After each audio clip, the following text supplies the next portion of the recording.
Everybody, it's me, Laura, and today we're going to be doing a jewelry segment, and this is going to be off of my segmented petal cane that I had done just not that long ago here. And I wanted to go ahead and do a couple of versions of jewelry using that.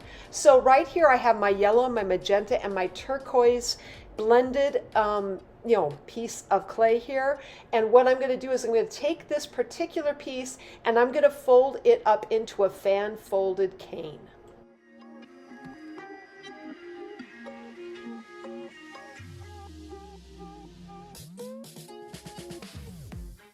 Now that I have my fan folded cane done, I wanted to go ahead and cut this in half. And part of it is because of the ends. I wanted to match up the ends, turn it around and put them together. Partly because, and I have a gap there, so I thought let's go ahead and put some more turquoise in there. Partly because I wanted some really nice ends on this particular fan folded Skinner blend cane.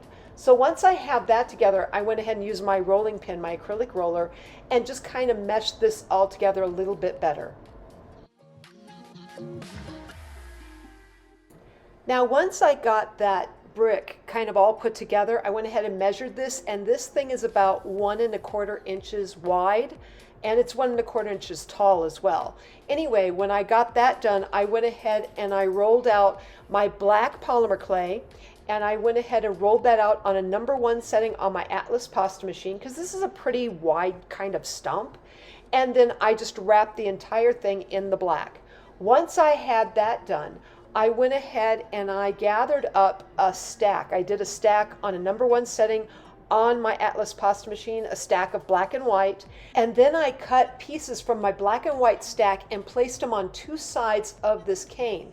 Now you're going to notice here when I placed that black and white down, I went ahead and I cut off the extra. I had a little bit of extra there. And this black and white, these slices were put through the pasta machine on #1 setting, okay? The extra, I decided to cut it in half and then place them one on top of the other. This kind of conserved my black and white stripes. And this way then I would have less leftover clay that would go into my scrap pile.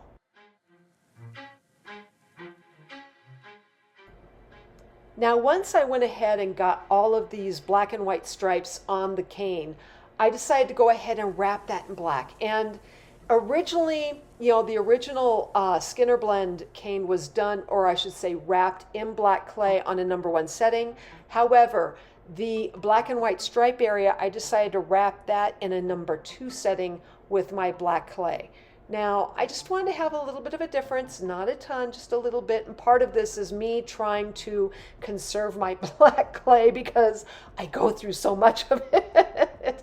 Anyways, I would wrap that and then I'll put the turquoise, I should say I put turquoise registration marks on the yellow and the turquoise end of this cane.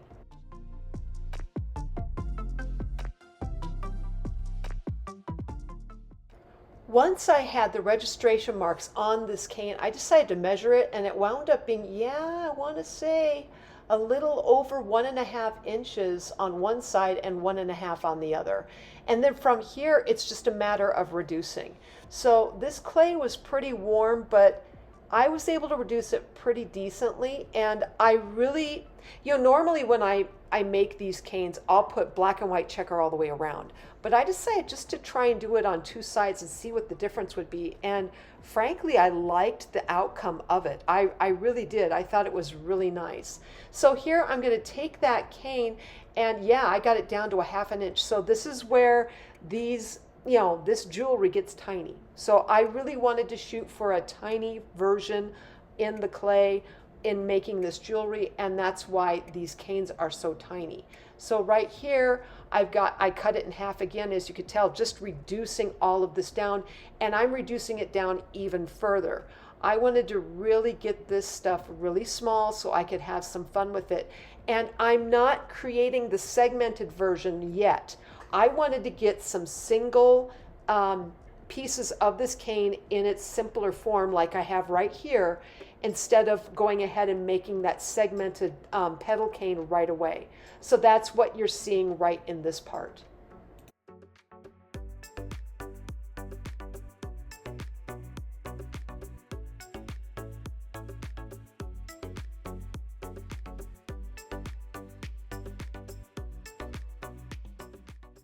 Okay, so here I'm taking one of those segments of this cane, and you measured there, it's close to about a half an inch, a little bit, bigger than that.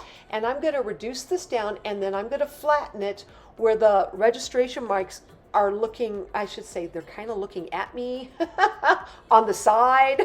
I don't know how else to describe it. It's very hard. Anyways, I'm flattening this thing out, and then I'm going to cut it in half, and then I'm going to cut those two pieces in half again. So you're going to have 4 segments all together. And then what I'm going to do is I'm going to take one where the yellow is going to be down, and then I'm going to take 2 more pieces where the yellow is going to be going in the other direction with the segments, and then the 4th segment will be going the same way the first segment is. So you'll see that right here. I then, once I get this together, I'll reduce it just a little bit more, and then we're going to create a nice little petal cane from it.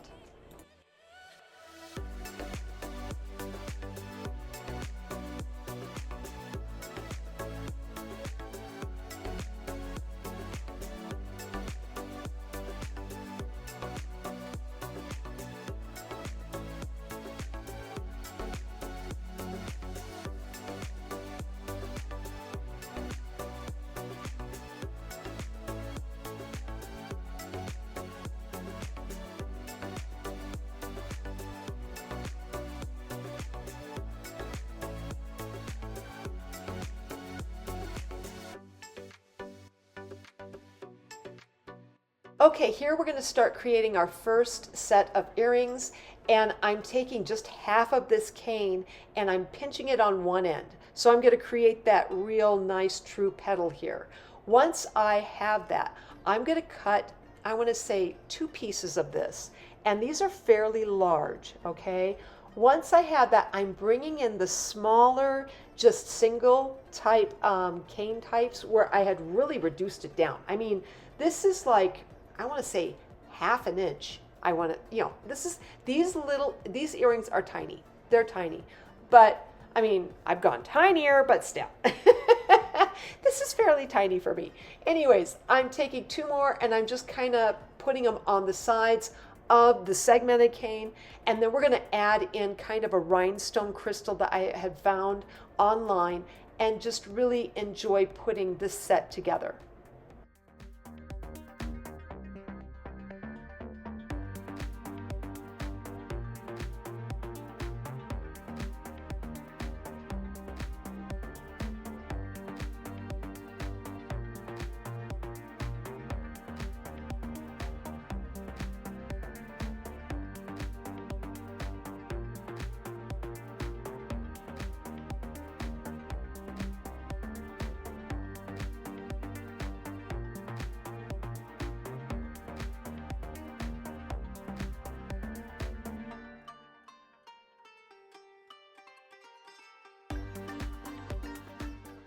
Now, even though I have my, crystal rhinestones in there, I decided to go ahead and make 2 little tiny black balls, and then use my knitting needle to make my insert.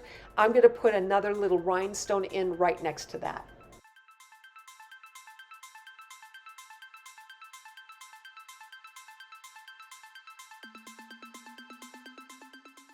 The one nice thing about creating a matching pendant to your earrings is that you can change it up a little bit. You really can. Unlike earrings where you have to match both sides, you have to have 2 pieces that will match. This, if you make a mistake and you're like, oh, well, I want to add this in, you can do that.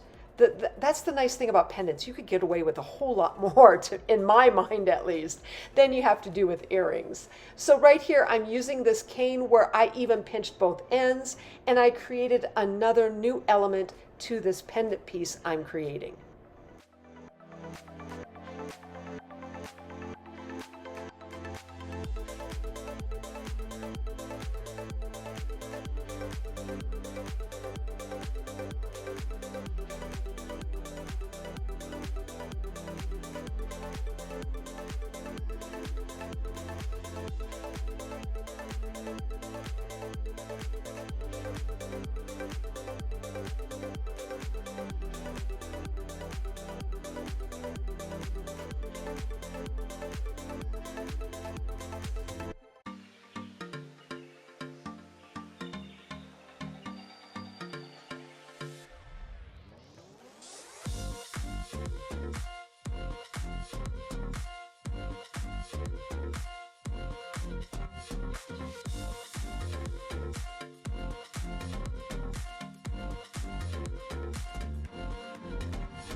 Okay, so my second pendant that I'm going to be creating on this second set of jewelry is going to be more of a mandala.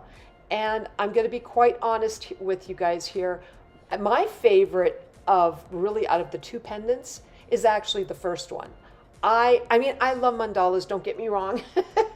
I love things that are circular, but to me, when you have something that just kind of drapes down into more of a point, into more of a triangular form, to me it just creates more interest. That's just, hence the idea why I'm using some pointed petals here also, probably because I like that idea. Anyway, I'm going to go ahead and place these pieces into like a flower-like form. Once I have them together the way I like them, I'm going to take that simpler segmented, just the single segment version that I had originally, the smaller petal, and I'm going to place them in between each of these larger segments. Once I have that done, we will then put in a crystal rhinestone right in the center to help finish off this piece.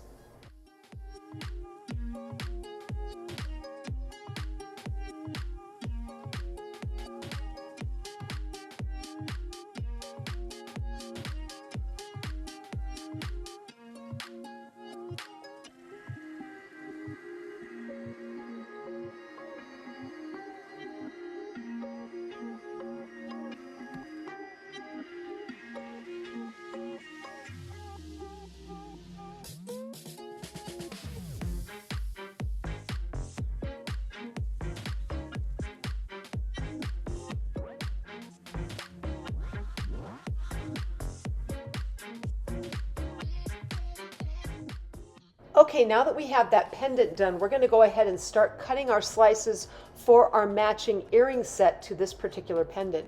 And again, I went ahead and I pinched both ends of this cane because I wanted more of a pointed cane for this. What I'm going to do is I've got these two segments here which are pretty much matching. We're going to go ahead and use this as our center, and just like I did on the first set, except where I had left it more into a rounded petal-like type look, where this is going to be more pointed, I'm going to also have those simpler, I want to say, cane pieces on either side of each of these pieces, giving me my earrings.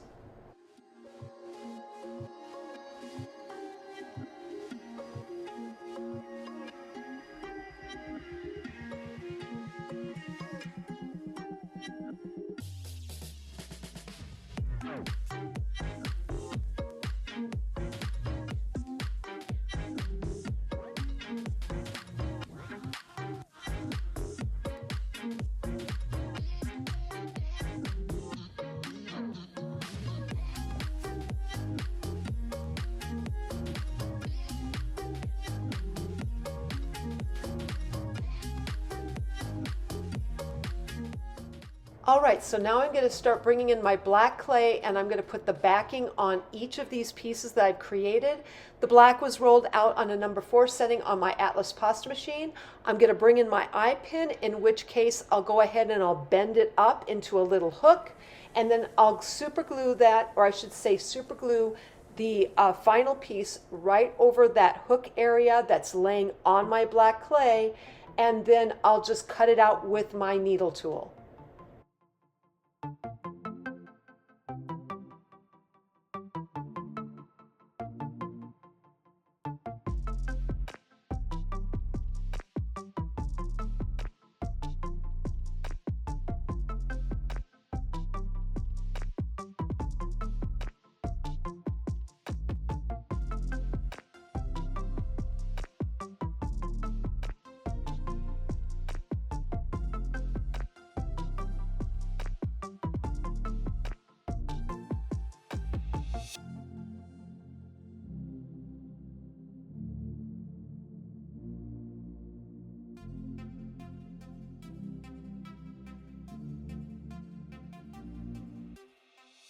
Now you'll notice here that as I'm putting, I'm taking away that extra black clay, I don't get all of it up off my surface.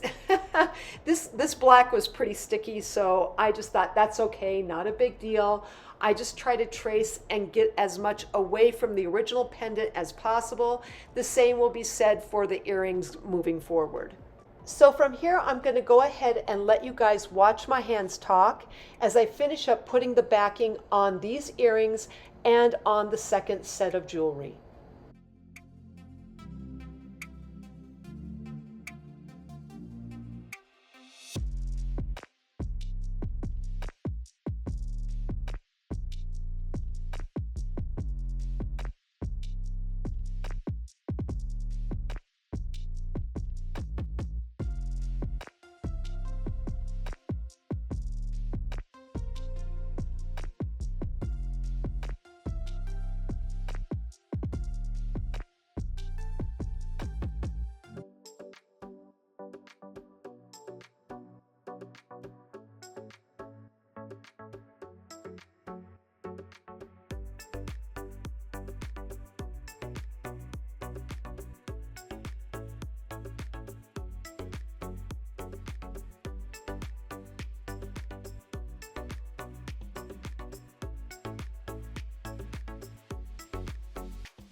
Okay, so now from here on, all of the jewelry has been baked, and all I'm gonna do is I pop out each of these little crystal rhinestones because I know eventually they're just gonna fall off. So you really need to pop off any kind of jewelry you might have inset into the clay after you've baked it, and just put a little bit of epoxy glue or super glue down into those little areas and pop the little rhinestone piece back in.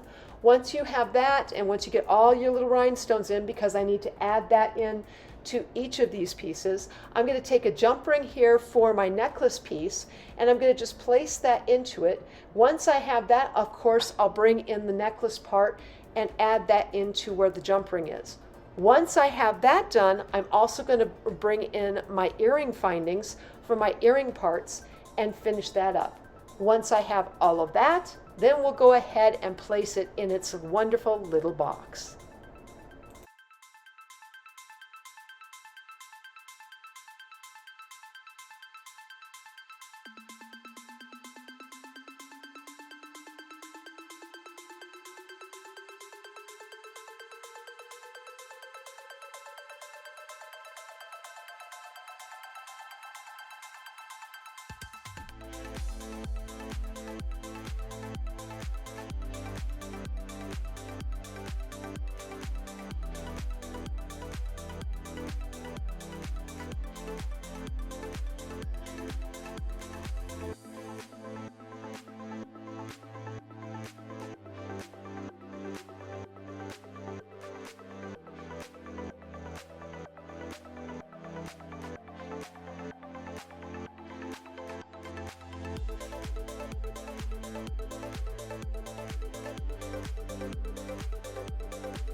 Okay, so now we're going to deal with the second set, and right here, of course, I'm gluing in those same crystal rhinestones. This one was giving me a little bit of trouble, but I got through it.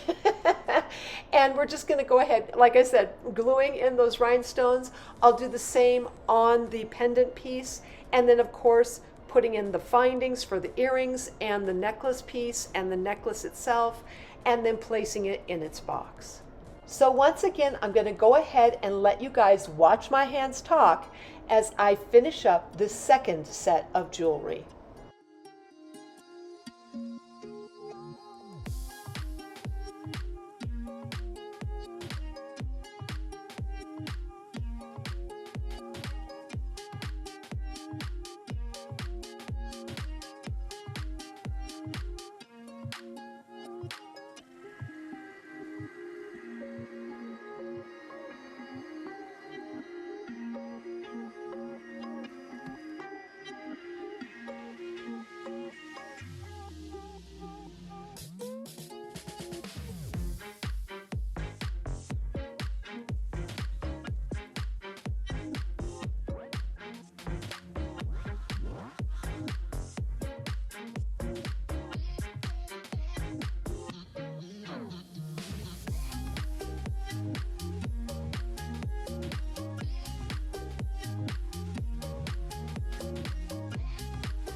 So this is the end result of creating my jewelry from my segmented canes. Please use this for study and reference. And if you like this video, please like, subscribe, and leave me a comment. I'm always wondering what you're thinking. Otherwise, I am sending out my biggest hugs to each of you, and I hope you have a fantastic day.